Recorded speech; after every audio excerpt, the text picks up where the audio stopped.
So I've been sort of pretending to be a on-air personality, but I'm really a writer, and I want to write, and I've written something about this song and this artist.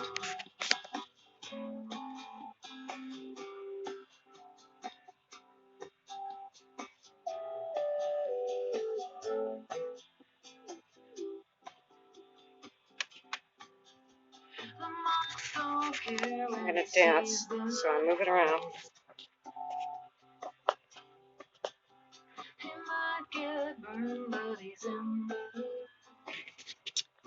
I love about this music the bitter sarcasm, the hostility, the aggression, the tenderness, the disillusionment, the soaring ecstasies, orgasmic-like soaring ecstasies.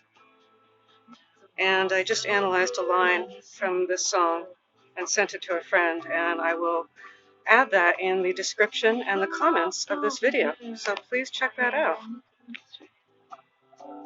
This song is about addiction. When I first got this album, I couldn't really relate to any of it. I was like, why is this lady moaning about drugs and addiction? And I was going to get rid of the CD. I was going to give it away.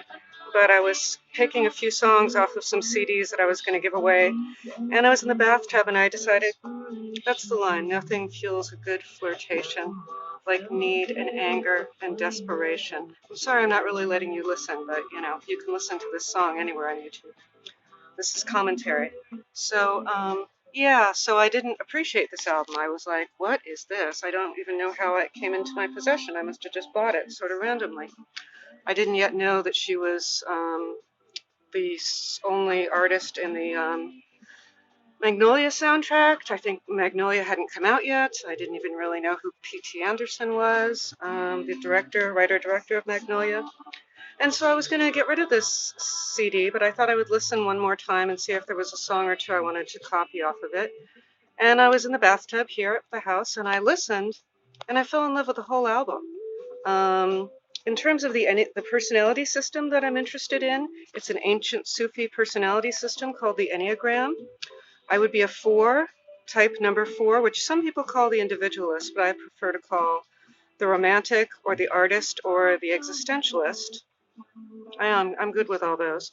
I've heard other things. I can't think of them.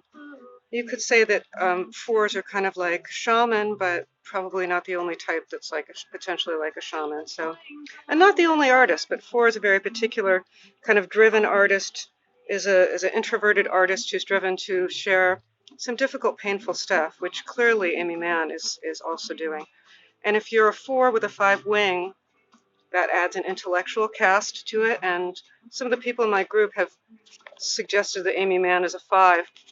But having listened to her now for several years, she's a 4. Anybody who writes,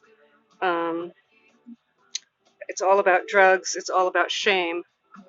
Shame is the 4 emotion, it's not the 5 emotion. 5 emotion is more about fear and supposedly covetousness. I have all of those. Well, I don't call it shame, I call it self-doubt and a fear of being judged negatively by sort of ruthless public, ruthless average person.